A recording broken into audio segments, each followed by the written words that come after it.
we're in a situation where we've been operating for 500 years in a financial model. I call it the central banking warfare model. And so imagine if an entire global society is doing the waltz, and we think we need to change to the tango. Well, if everybody's doing one dance, it's not so easy for one person to change. And so we're in a situation where real change is something not in any one of our control. And so I think to participate in a process of change where, it's kind of an out of control swarming situation, it helps to stay in a state of amusement, because you need to, this is going to be a chaotic process to get from here to there. One of the things that most helps me stay in a state of amusement was in the 90s, I spent a lot of time trying to understand the economy in the United States. And what I discovered was, in fact, if you look at the total wealth that we have in this economy right now, to me it's less than 1% of what's possible. Because so much of how we've engineered the federal finances shrinks the pie.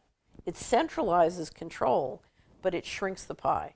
When you have an entire society running around pretending in an official story that's not true, and engineering and rigging all sorts of things and behaving as a criminal enterprise. Criminal enterprise does not optimize total wealth in an economy. So, if we're managing the country like it's a scene from Animal House, we're not going to end up happy and wealthy. Anyway, so I did a series of simulations. I had a private investment bank in Washington, and we built a database operation where we could look at the U.S. economy by place and re-engineer optimizations by saying, okay, let's just pretend for a second, we're going to take the federal budget and we're going to change it so that we can make the pie as big as possible. What I discovered is, and this is before I knew about all the technology that's hidden and been suppressed, but what we discovered was if you just re-optimize the economy to make wealth as much as possible, there's plenty of money for everybody. We have absolutely no economic problem on planet Earth. We have a political problem.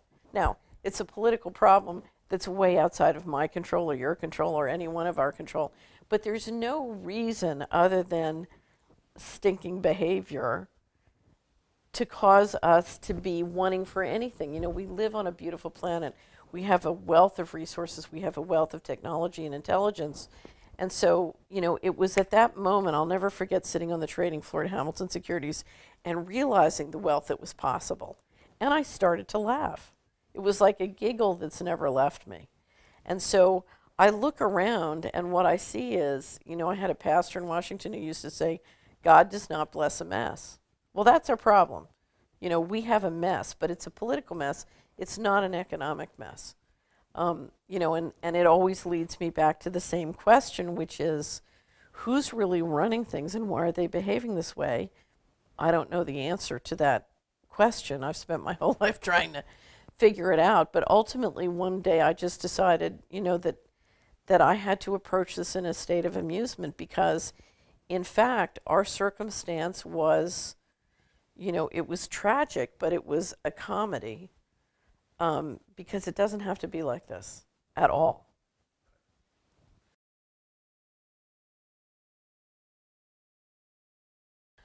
I'm an amused optimist. The other thing is I understand the power of coming clean.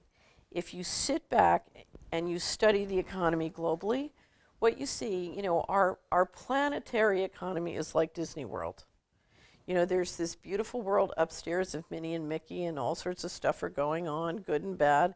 And then you have a world underneath the ground that's engineering this world, So we have an overt world and we have a covert world. And if you integrate all of it, and you study and you look at the economics, what it says is planet Earth is being harvested. The entire global economy, down to your household and my household, or, our local economy or our national economy, is being harvested. And what I know is that the way we're being harvested, think of it, I call it the tapeworm economy.